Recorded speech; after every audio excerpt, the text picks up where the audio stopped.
So, welcome back, gents. And at the end of our last, well, I say last, the first session that we had, happens also to be the last one, we finished up talking about the 4 P's of manhood, or the 4 P's of masculinity, which raised a snigger, with Alex at least.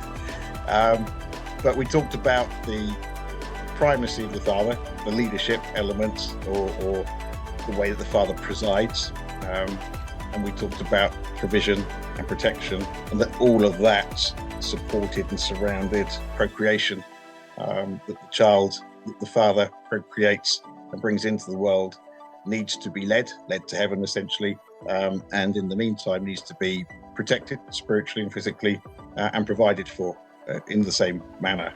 So I think let's focus on primacy, because it is one that can trigger a lot of people, perhaps even triggers our own wives and dear ladies close to us in our families, and even in our churches. So we'll look at this element of masculine leadership, and we'll try and crack it open in a manner that really helps us understand what we are meant to be doing as men, as leaders, and leaders of our family, and where that leadership actually lies.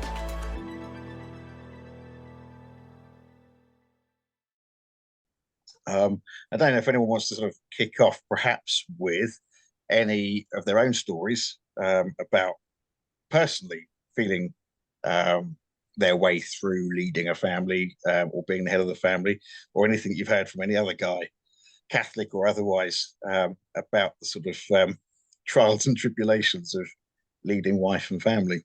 Everyone jumps straight in. Is it hesitation, or is it whatever? Is everybody else just running through that? Will she be happy if I say that? Exactly that. Yeah. From my own experience, I suppose we started off being quite happy and being, typical London couple where we've both been working, we've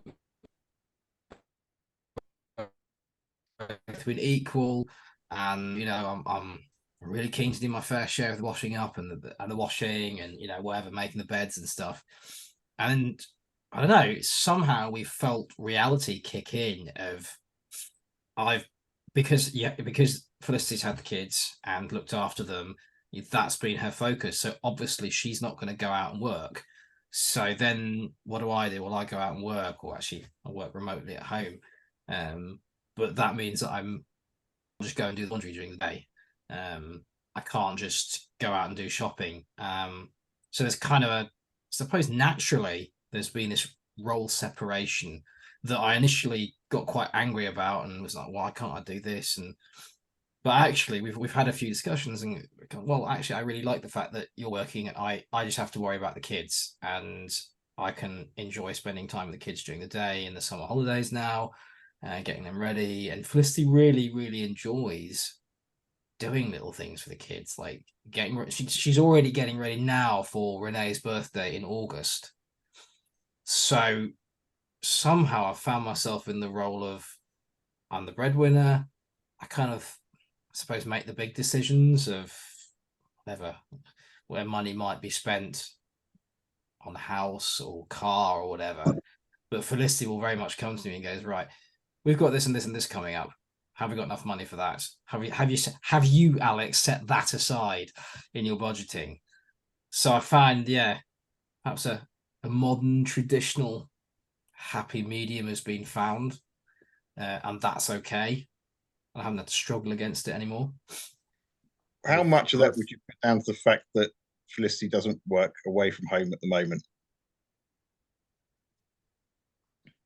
I suppose, how do you mean? I mean, how do you mean that? Is it? Yeah, I mean, she is more or less tied to the house because she's looking after the kids. She briefly had a period of time that she was working also remotely for the same company that I do. But I don't want to put words in her mouth, and I don't think she found it boring, but I could quite clearly see she wasn't coming alive. Whereas when she's planning a kid's birthday 2 months in advance, she's like, right, I've got this and this, and what do you think about this? That's where you that's where you're happiest. So, you know, and again, have to be careful how you say it. I don't want to take that away from her. And I genuinely mean that. I don't want to take away the joy that she's experiencing. Many modern women may differ, probably do differ. It's interesting you said you used earlier the phrase tied to the house. You think that's how she feels? I suppose all I'm trying to do is just kind of look at some of the things, the complaints that we hear in modern society of women staying at home and men going out and doing the work as outdated. But you use that phrase. How do you think she feels about it? And is she honest with you? Well, I think we both used it. You know, we used it in in relation to the kids, because I think she felt after the 2 pregnancies, and we both felt very stretched up, particularly after Renee arrived, second child.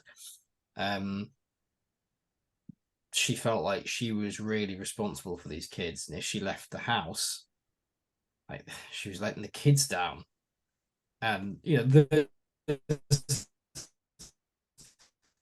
probably a lot there that probably needs would be unpacked in a different forum. But I think we came to the conclusion that we're glad that we've only had 2 kids at this stage, and we're glad that they're the age that they are.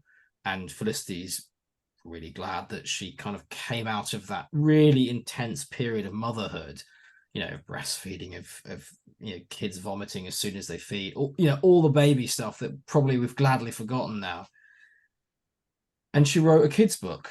So that creative process forced her to start looking at publishers, emailing the outside world, really, and getting this thing done. And then the feedback she's had from the book, local schools, local people, local organizations and charities. So that's really enabled her to kind of go out from it. And of course, yeah, there are the covert themes of motherhood that she's covered in this book. It's called Berta the Beautiful Bug, if anyone wants to buy it. Available, you know, from all good from our website. You know, link displayed somewhere. And that's been a journey. And I think she did feel genuinely tied to the house in probably a positive and a negative way. Yeah. Again, I don't want to put words in her mouth. That was certainly my observation, and my frustration was perhaps, how can I help you feel less tied to the house? How can I help you get out of the house, while at the same time I don't know how, and I can see it's bearing down on you. So I felt, you know, right, I need to earn more money or do more stuff to create an environment that helps her, at least in the house. I think one of the things to look at is the historical context of where the family roles are. And obviously living in a Western Christian country, as was, there were the clearly defined roles, which came out of vocation to fatherhood or motherhood. And we've seen a huge cultural backlash against those, and they've tried to be destroyed. But I think as a Catholic dad, I consider it a vocation, and I was very fortunate to be encouraged to discern my vocation as a younger man, and actually went to vocations conference thinking that God wanted me to be a priest.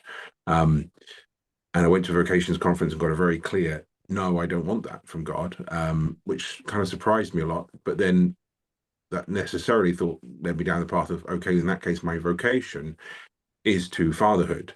And that has sort of molded how I've gone about it. And my wife will tell you as well, like day one, it's like, well, I want to get married and want to have lots of kids, you know, and just bring them up in the faith and do the best that we can at that. Was there any point where you said to her, look, you know, I specifically and categorically, I'm the head of the family, and discussed what that meant? Or has that sort of evolved, and have you kind of just made your way through incrementally and got to a position like that? How did it work? That's a great question. So the issue I have with that is that my wife is smarter than me. She's better educated than me. She's probably more capable than me. And the point that I had to make sure I expounded to her clearly enough, and hopefully I did, was that if there comes to a point where there is a decision that has to be made that has consequences to the family, I have to be the one to bear the consequences.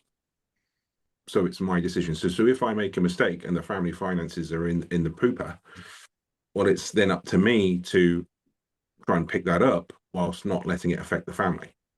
So it is on me in that basis. So yes, we talk about things, and then I'm sure we have disagreed on things, but generally we've discussed things, and there has been very little compromise, to be fair. I think it's probably why we got married, is just it worked well. But yeah, we have been fortunate, and there are things that, you know, she's held me to account on, and I've had to do better.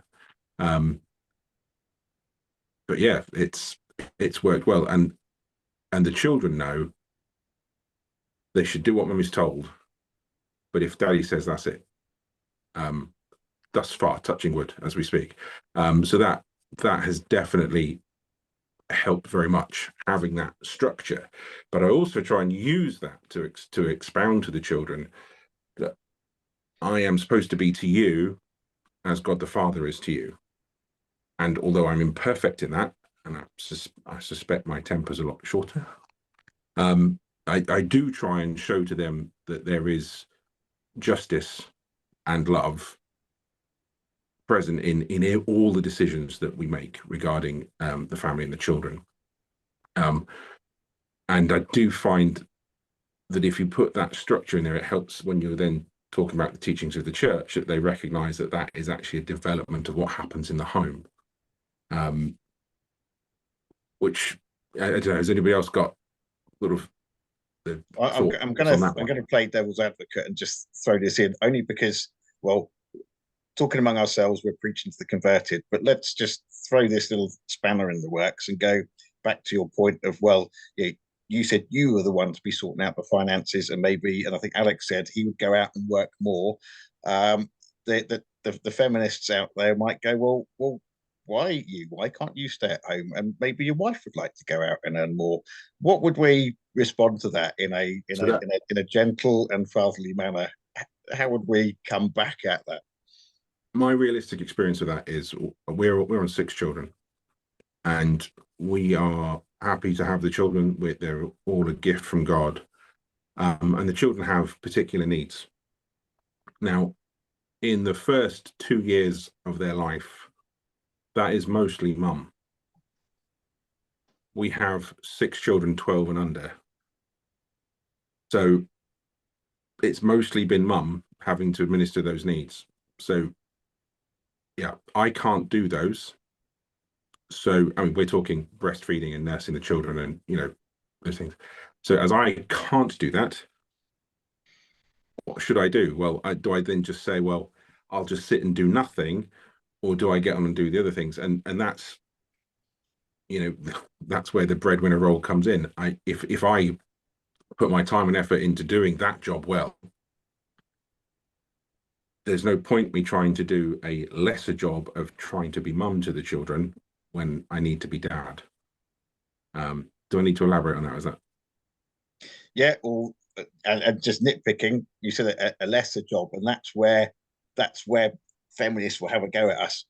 Well, please do. I mean, if they think women are all that, well, that's great. That means I can't do what a female can do as well as a female can do it. Yeah. You might think you can do what men can do as well, or maybe, but the point is, I can't do the feminine bit. I'm a man. Yeah. Mark, your thoughts? Funnily enough, the feminists these days will probably even agree with you. Yeah, yes, you are a man. You're not a woman. Don't impinge on our turf. That's right. Get back in your box. Get back in your box. Yeah. Yeah. Yeah. I suppose my cop out is to say that I asked Felicity, like, would you like to go back to work? You know, do you want to go out? Do you want to do this stuff? And she just keeps coming back to, she loves being with the kids. She loves doing stuff for the kids. And I suppose my answer to the feminists is, well, I I give my wife a choice, and she always comes back with the choice that the feminists might turn a nose up at. Hopefully the genuine feminists would go, great, good for you, you made the decision. So yeah, Mark's been quite quiet.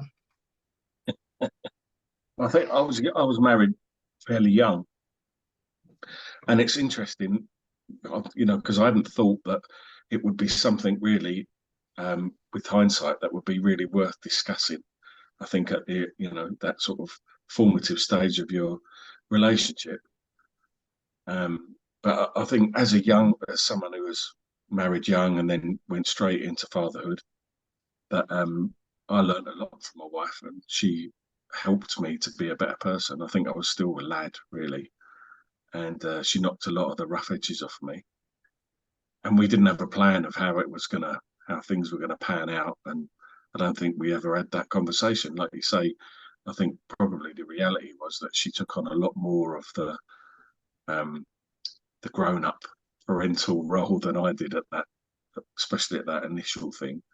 But for me, I love the children. I think as I've got older and I've matured as a father, I love my children, and I value every moment, every interaction, and every moment that I get with them.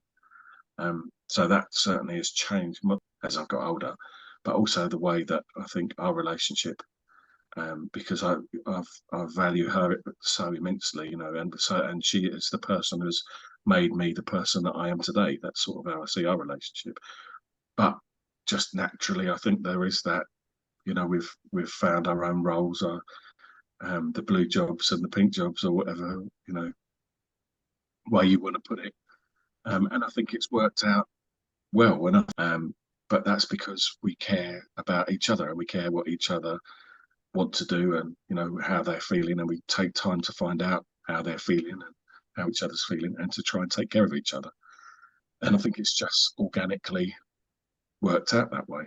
So it's an interesting topic. I hadn't really, like I say, I hadn't really thought that much about it. Do you think then, because your experience chimes with my experience, Mark, that over the years, if you care about that person and they care about you, you look out for the jobs that they don't like doing, and they look out for the jobs that you don't like doing. I really don't mind the ironing at all. I was taught when I was in the Army Reserves, I find it quite therapeutic. I'll get a pile of ironing and just get on with it, just to help me relax, as odd as it sounds. And I know my wife doesn't like doing the ironing particularly. And I also like to see that the clothes that she wears, she'll wear some quite smart tailored trousers.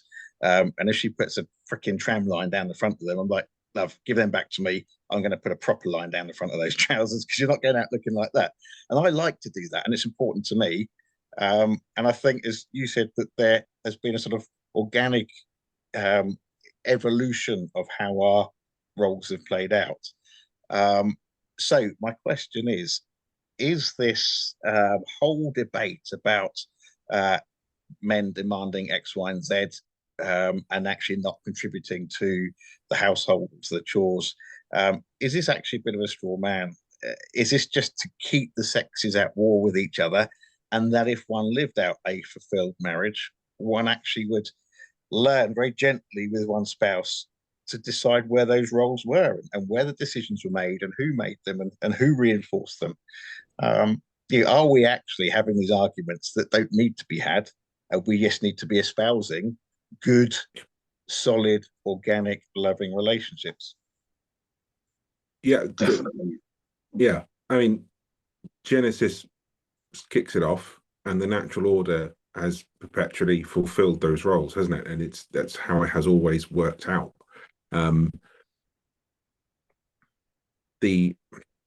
Just every day, it just makes sense that we do what we do, and it works. And it works most importantly for the children, but it also works for us, because by doing the things that we are good at, that our natural roles define, we support each other, which means there's not a lot of problems, because we've supported each other doing our everyday stuff and our seasonal stuff, it all works out.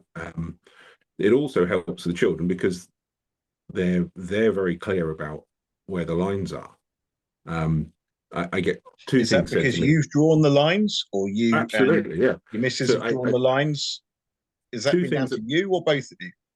things of people say to me most commonly is, how do you cope with so many children? To which I generally respond, well, I've only got 6, so it's not too bad. And the other one is, well, how come your children are so happy? And it's like, well, the reason my children are happy because they know where the lines are and they know not to cross them. And between those lines, they get to form themselves. One of the analogies I was using when I was talking to someone about fatherhood is a bit like water. Children are a bit like water. And if you don't channel water, it spreads out and it vaporizes and it's useless. If you start to bring walls alongside the water, it channels that water and it flows in a certain direction. And to an extent, you can even hone that to form some definite pressure in that direction. And obviously, I don't want to pressure children too much. And that's also where, as a father's wisdom and love needs to come in, that you need to do it in the right measure. But constantly, you're making those decisions of, am I doing the right thing for my children? And it's every day I think about, am I actually looking after my children properly? Am I doing the right things? Are the right places are the right things in place? And I do talk to my wife about this thing. I'm not sure if that's something feminists would agree with or not. I don't know, but yeah, it's discussed and we come to a point. And yeah, the main thing, which I think as parenting goes is really important, is that you are on the same parenting team. The children have to know that mummy and daddy are there working together to support them, and they set the rules. And so some of the biggest telling offs the children have ever had is when they've tried to play mummy off against daddy. Oh, mummy said this, and it's like, well, you nip that one in the bud early, your life will be good as a parent. I think I want to pick up on your bit about boundaries. I think you're talking about water and channeling water is good. I do think where there is a difference between mother and father is that the father can more easily and specifically set those boundaries and keep the children within them. And that is part of our nature. We've got deeper voices, stronger bodies. If necessary, we can use an element of physical coercion to say, no, that's not happening. Get back into line. And I saw that also as a teacher, that male teachers had to a larger extent a better capacity, particularly with the young men in the classes, to actually keep those boundaries held. And it would often take a male teacher to walk in a room for particularly the boys to settle down quite rapidly. And I can see it with my own boys as they're teenagers, that while those boundaries are there to be flexible to an extent, because you don't want, as you said, James, to put undue pressure on them, someone has to push back. And that pushing back, particularly with teenage boys, has got to come from the father, because it doesn't work with the mother, unfortunately. And in fact, what I find with my boys is that their mum will say something to them, and they might take the piss a little bit, or banter back at her. And I have to step in and go, no, boys, your mother said that, so just get on and do it. And reinforcing her authority is part of my way, I feel, of stepping in a leadership role. Your mother is also equally responsible for your behavior and your discipline. But if you step out of the line and don't do what she says, then your father is going to come in and make sure you damn well do. And so in that regard, I can see a difference. I've seen it in education, I've seen it in my own family, and I've seen it in other families where the father does or doesn't do that. And I think we can make that distinction and go, and society recognizes this too, that men have that capacity to help keep boundaries. And that is part of a leadership role that we can pick up in our own families. I think it's analogous to all power structures, isn't it? You can see, and it's interesting because it is important that there's that relationship between power and authority, but it also requires integrity. If you're given that responsibility, there has to be that relationship. with sacrifice, doesn't there? That it's that the kind of authority that you wield is one that is willing to sacrifice yourself for the people that you have the responsibility for caring for. And it's making that link. And that link is not something that we often see in secular society anymore. Would you agree? Yeah, absolutely. So, one of the things that we say the home should be or the father should be an image and icon of God the Father, and the family structure with the two parents at the top supporting each other, but ultimately someone takes accountability. Well, if you think that's the same in business, there's someone who takes the lead, someone who is accountable. It's the same in the military. There's someone at the top that it's ultimately their decision, and that paternal leadership is in most structures that we see that have been successful. And you can see it so much. Also, we talk about in Catholic households that the father is priest, prophet, and king. But in no way does he or should he wield dominion as a tyrant. It is a loving and just and merciful relationship you should have. But the justice element has to win out, which is also why you have a judicial system that is very similar. There is someone at the top of that makes a decision. So would you say it's like in business I always say someone's got to have their knackers on the line, and that's the same for the family as well, isn't it? When we talk about the father being head of the family, the father it's more to do with the father is the one out there taking the blows for the to protect the wife and the children, and it's important that we see it in that sacrificial way, not in a domineering. The self, which is Christ gave himself utterly for the sake of our souls, and that's what we should be doing. I think for me where it gets interesting and difficult is that as an icon of God the Father, you live in your own sort of little version of heaven. It's not heaven, but it's a little bit like heaven. It's your heaven. If your home is paradise, there's got to be rules. What happens if those rules are broken, and who enforces it? Now, if mother is there with a softer nature, her kindly nature, etc., who is it that really needs to step up and do the hard stuff? Well, I don't want my wife to have to do that, because my loving care for her, I don't want that to colour the maternal relationship that she has with the children, which is so lovely. The threat has to be to the children. It's like, well, if you commit that sin, you're out of paradise. As in, it's my, the my house, my rules. Well, if you want the loving good stuff, we have rules for a reason, and you will abide by them. And obviously, the kids are little. I don't need to kick them out yet. But if you're still their father, to some extent, it's your house. It's your and you're right, James, and I get what you're saying. But I think that there's another element to it, which is knowing, is having that wisdom to know when they're in pain, and so sometimes they can be acting, they could be acting against the rules, and it can be awful, can't it? But I've never experienced anything like that.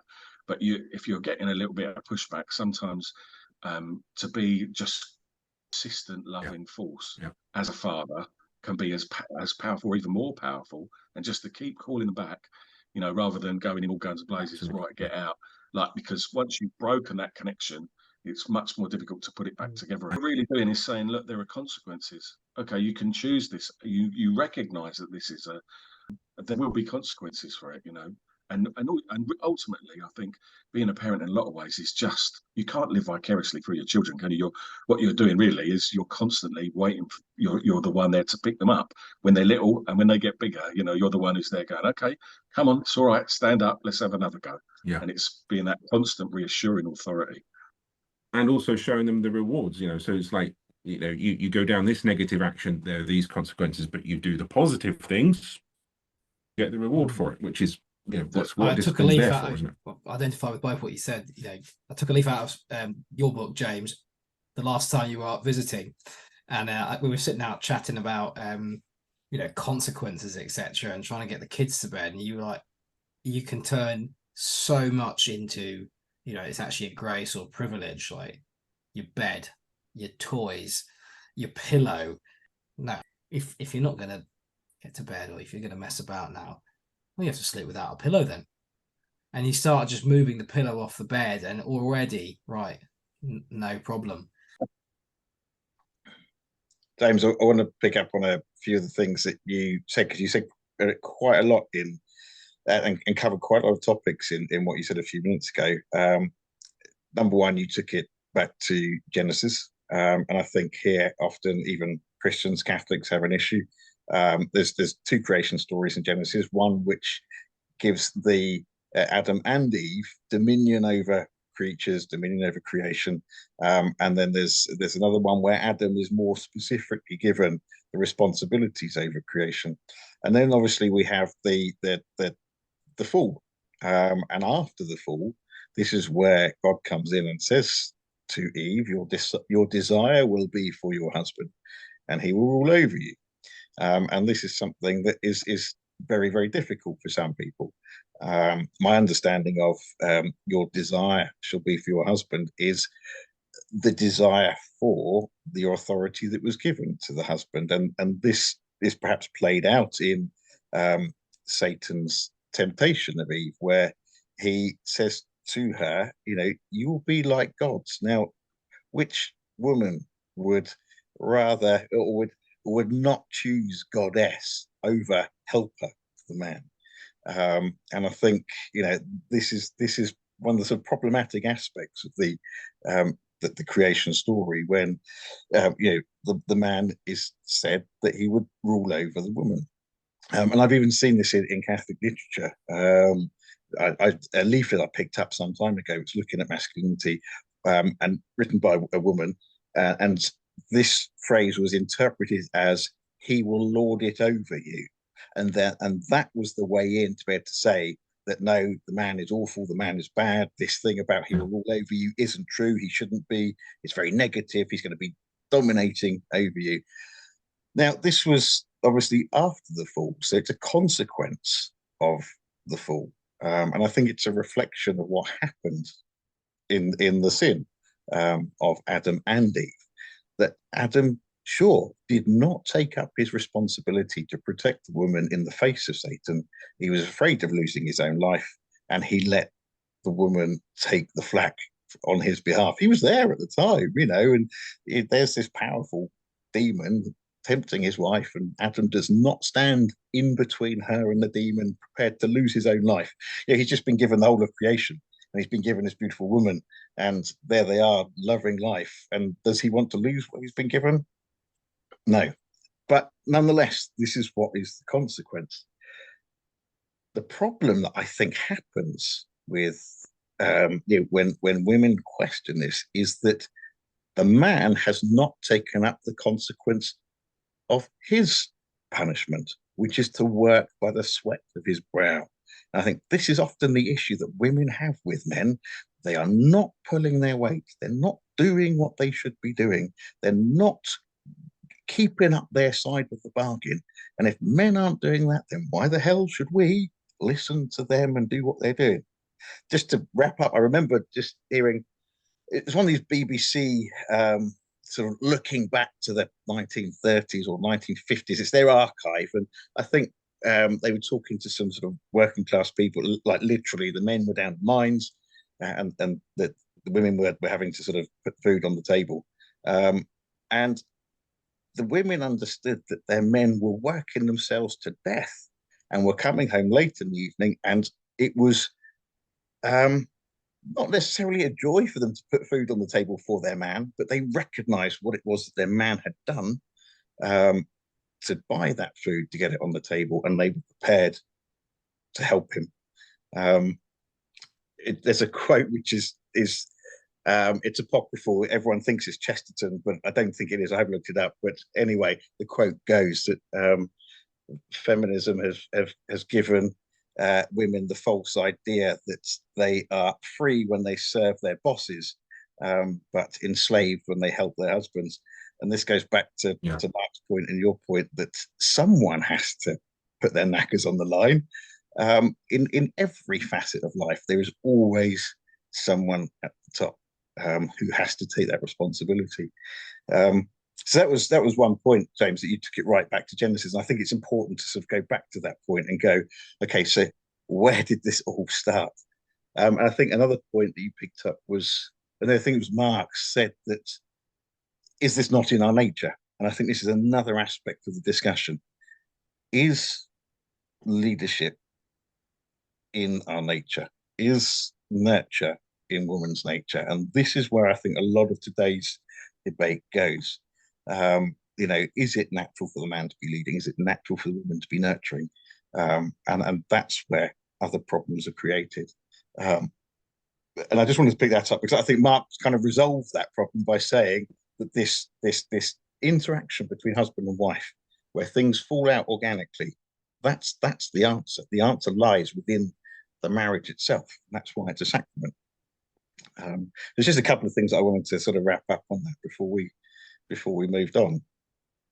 I think also as well that we need to just sort of really say what the purpose of marriage and fatherhood is. I mean, there's the God element of the unity of father and mother and the producing the child, which is a long discussion which go into a great depth. But there's the father's job and the husband's job is to lead their family to heaven, not just sort of you can. There's that temptation. I just want to push them up to heaven, but I don't want it for myself. It's like, well, that doesn't work. You have to show them that God has put me on this earth as a time of trial to prove to him that I love him and to act according to his wishes, which is what I'm leading you all in. So the husband to the wife and the parents to the children, we are leading you. We're trying to show you all this thing. This is why we're talking about discipline and consequences. Well, what's the ultimate consequences? The positive reward that you work towards is heaven. And therefore, in contrast, the negative reward is hell. And what do we want for our children? Heaven. And I think that is what underpins this notion of leadership, that if we are to do that job well, we too must be fit, self-disciplined, committed to prayer. We must be leading ourselves first, and being in a state of readiness to lead everyone else. And in that regard, we can't opt out, and that has to be what fundamentally pushes our sense of needing to lead. It's been almost imposed upon us. It's nothing that we're choosing to go, oh, well, I'm head of this family and I'm going to say what goes and you will have to obey me. No, we are compelled to do this because that's the job that we've been given. And if we don't get ourselves and our families to heaven, then, as you say, there are consequences. And, it's not like we're taking up this cushy, nice little position. It's tough, it's difficult. And to repeat, Mark, the knackers are on the line. And that has to be what underpins this sense of leadership and leading the family. I think that has to be the title for this Absolutely. episode. Knackers are on the line. Well, I'm glad I contributed something worthwhile to our discussion. Gentlemen, I was going to say, have you heard of the reactionary feminist Mary Harrington? Have you heard of her? Does she write things like Unheard and things like that? I've read her stuff, yeah. If anyone wants a quick introduction, if you watch the Trigonometry podcast on YouTube, they've got a great interview with her. If you listen to that Trigonometry discussion interview, it's just like she's reading from the Catechism. Like it's like she's figured out why Catholicism is right, about all these issues, and why feminism is wrong about all these issues. And because she's a feminist, or because she was a feminist, she's able to explain it in a really coherent way. So, for example, like the pill makes women available for sex all the time. The way that feminism means that women now, instead of celebrating the beautiful difference between about celebrating those differences and emphasizing that difference, the way that we're just all now that women are expected to be like men, to play all the male roles. And where has that taken us? It's taken us to broken societies where women are responsible, men aren't responsible anymore. It's fascinating to see people looking at what Catholic social moral teaching and coming to the right conclusions without ever having sort of read deeply about those subjects. And I'm absolutely sure Mary Harrington would be horrified if she realised the correlation. If she ever stumbled across Humane Vitae, it would really freak her out. But it's become such a polemical discussion in our society, and that revolves around domination and all the wrong things. And what we need to do is turn that around and make it about love and sacrifice and looking after each other, rather than about, exactly as our conversation this evening has been about. If you are in charge, that's quite a scary position to be in, and taking the lead and taking the role. It doesn't mean that you're dominating everyone else. It means that you are, you're sacrificing your own personal ideals for the good of the family in lots of ways. The debate that, or not debate, the kind of the line that Felicity and I find ourselves treading at the moment, particularly with Karis, the older one. She's, I suppose, for lack of a better word, a bit of a tomboy, right? She loves building, she loves cars, she loves tractors, and she's very keen to be a builder when she's older. But she said one of the wisest things the other night. She's lying in bed, as the kids, when they're drifting off, they're sort of spouting this little thing. She goes, "Daddy, I know how to do it." What's that? So, "I know how I can be a mummy and a builder." Okay, tell me. She goes, "Well, that's what schools are for." Right, okay. Well, when my kids are at school, I'll be a builder. And when they're at home, I can be a mummy. I was like, hell's bells, you're only 5 and a bit, and you kind of sussed it.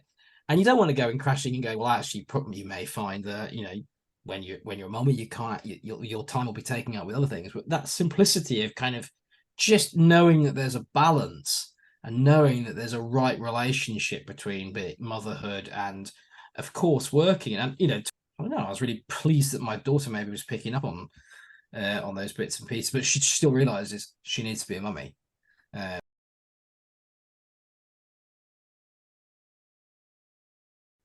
lot of women say to us, where can I find a good man?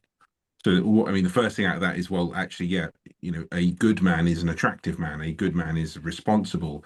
He's going to look after you as a woman. He's going to therefore look after the children. And that's very much, as we've discussed, with sort of the boys living into manhood and not growing up and not having like a rite of passage and really realizing they are now a man and that they're called to fatherhood or to a proper vocation. But the other thing that they, that I gently try and push back against as well is that, if a woman's asking me, how do I find a good man? Unfortunately, the answer that I would then have to gently suggest back is, well, you also need to be a good woman. And I think, Mark, you used the expression of emphasizing the differences. So what we have today is women in trousers, pantsuits, short hair, trying to build up their upper body strength and all the rest of it as well. Well, that isn't going to attract a man. So emphasize the maternal feminine, and you will get to what you want. But of course, a lot of women find this out far too late. They try and go down the way of the world. There was a woman interviewed on the radio the other year, and she had just turned 60, and she was reflecting on what her mum was like at 60, and her mum was dowdy and a cardigan, but she had 4 or 5 children, I can't remember, and a husband who loved her. And this modern woman said, well, that was my mum. She was happy. Now, I have chased everything that the world told me to chase. I'm a CEO of a company. I've got a penthouse flat in London, and no man wants to be with me. They're either, unless they want to sponge off me, they're all intimidated by the power that I wield, etc. So consequently, I've done whatever all the world has told me. I've been really successful, and I'm lonely, and I'm sad. And I thought, well, that is the reward that the world has given you. I think we are seeing, as I sort of referred to earlier, simply the consequences of us not sticking to what we talked about last time, the salvific punishment. The punishment for the man was to work by the sweat of his brow. Punishment for the woman was to give birth in pain, and to be under the rule of the man. And we discussed what that means. But I think that we are seeing the consequences, that if the man worked by the sweat of his brow and did what the hell a man should do, and literally laid down his life in exhaustion because he was working that hard, and provided a place for the woman to have the children and to bring the children up, we would see happiness. We would see happiness. And that's not to say, by the way, that the woman shouldn't be working. I mean, the evangelicals love to talk about Proverbs 31 woman. Don't know if you've come across Proverbs 31 woman. Look up Proverbs 31. But this is the woman of the household who she buys and sells land. She trades grain. She talks with the merchants. She brings in the cash. I think she distributes money to the poor. She pays the wages of her workers.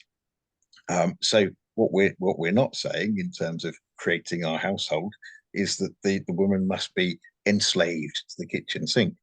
I think what's also lacking in understanding is that this unit of husband, wife, and family is its own economy and its own governance, and that everyone contributes to that in one way or another. The father in his particular manner, the mother in her particular manner. And actually, again, this is something that we're missing. That if in that kind of unity and organic interaction that Mark was talking about earlier, husband and wife are committed utterly to the thriving of their family, then there becomes more and more and more little need to be quarrelling over who's leading this and who's running that and who's head of such and who's making the money and who's benefiting from it. And it's simplicity in itself. We make it so complex and suffer as a result. But so there's a Trinitarian dimension to that as well, isn't there? Because if you think about the model of perfection in the Christian life, it's a Trinitarian model that everyone wants the best for each other in the Trinitarian model. And that is the pattern of theosis, the pattern of goddening for us. That's what the sacraments, the grace working in our lives, changes us and fits us for heaven, so that, you know, ultimately what we want is the best for the other person in that relationship. So it's really a sound Christian model, and that's why I think Gaudium et Spes and Familiaris Consortio both speak about the family as the school of deeper humanity. And that's why, if we want to start wrapping up, that the verse from Ephesians about wives submitting to husbands, but husbands laying down their lives for wives as Christ did for the church, is this constant attention to the needs of the other, to the extent that we put our own needs to one side. And I think, Mark, that's what you're sort of emphasizing there, that this laying down of our lives constantly. Yeah, go on, sorry. Well, no, the Greek, the kind of submission is not a. I kind of joke when I think about this. Greek fat wedding, my Greek wedding. My wife loves that. The bit in it where the woman says the man is the head, but the woman is the neck, and she can turn the head wherever she wants to go. It's a common thing that's said in my house. But the Greek for submission that's used in that passage in Ephesians is a willing. It's like a willing partnership. So again, that right ordered relationship and understanding each other's roles and being respectful of that. And that's the key thing really to all, and to that kind of relationship, I think. And I think Scott Hahn says, which wife would not want to submit to a man that was prepared to die for her? Yeah, exactly. If I said to my wife, I will do this for you, I will die for you, and for her to go, yeah, babe, please do that for me. Go and iron my trousers, go and make my coffee, whatever it is. That's a willing submission for me to die to her in those small things. But then also as well, it's that if we look at the just the words themselves, there's the mission. So the mission is to get the family into heaven, to try and abide by God's law.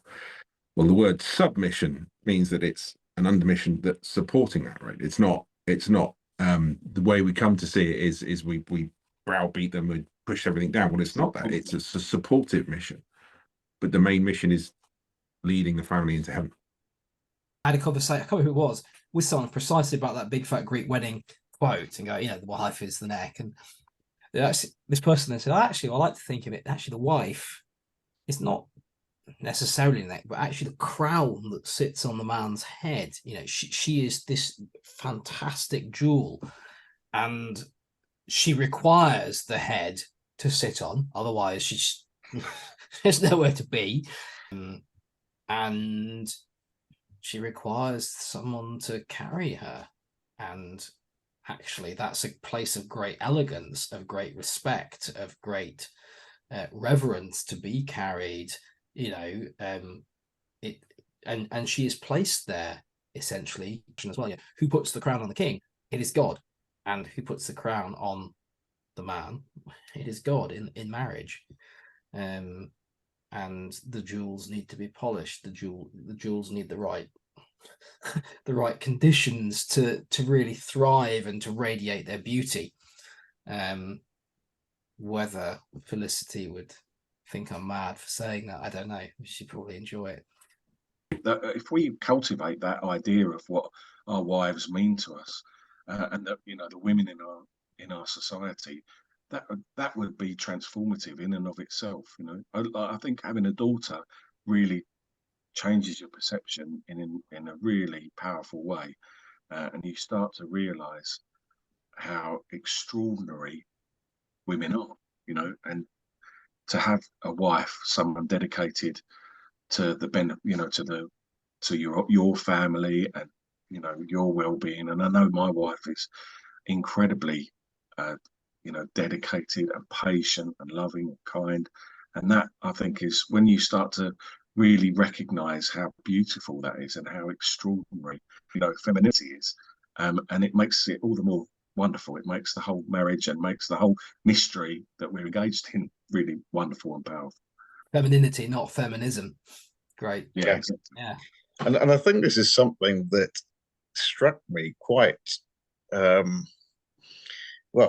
sort of right between the eyes when I started to go to the Latin Mass, and I noticed the number of women who were veiling. And there's always the accusation that this is the patriarchy, this is men telling women to hide themselves and cover themselves up.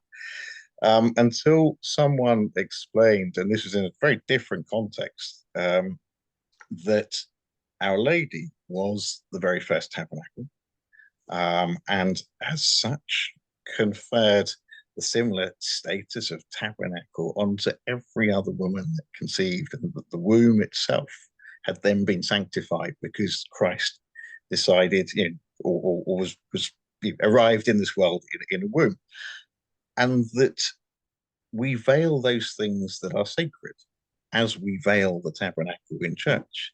And so, sitting at the back of the church in the Latin Mass, what I then see in front of me is, we talk about men being icons of God the Father.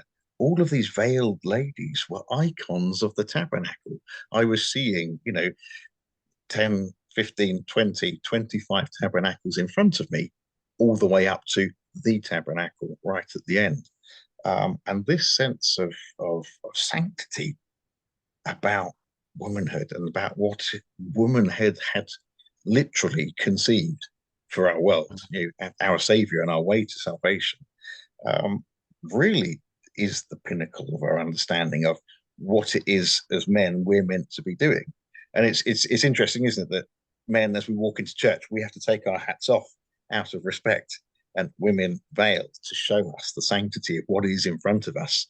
We are in effect the servants. We are the ones that have to doff the caps in respect to this amazing creature that's in front of us, that has been sanctified by the Savior being born through the womb of a woman. And once that struck me, that took away any sense this is the misogynistic patriarchy stamping women down yet again, and was actually something quite lovely. There's a real contrast to the way that the Catholic faith gives that extreme, position of honour to women, like to our Blessed Mother, obviously, but to women in general. The Queen Mother being in the Old Testament, and in the Jewish family, the woman is the head of the family, and that the Jewish religion is passed on through that sort of line.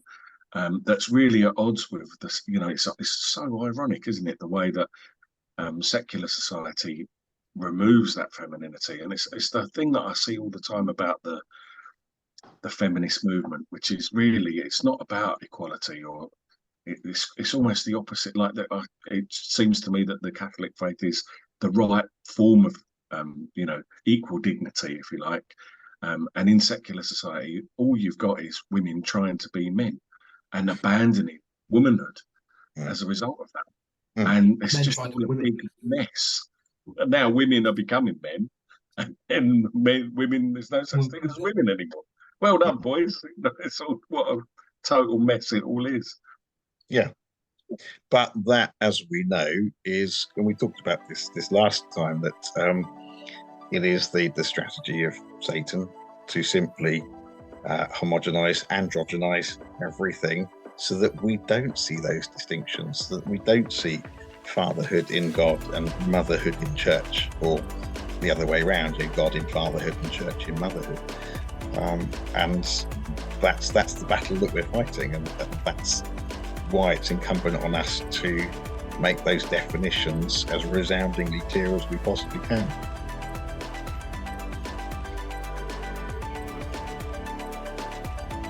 And that's a wrap. And that's a wrap. Okay, I'll stop recording in that case.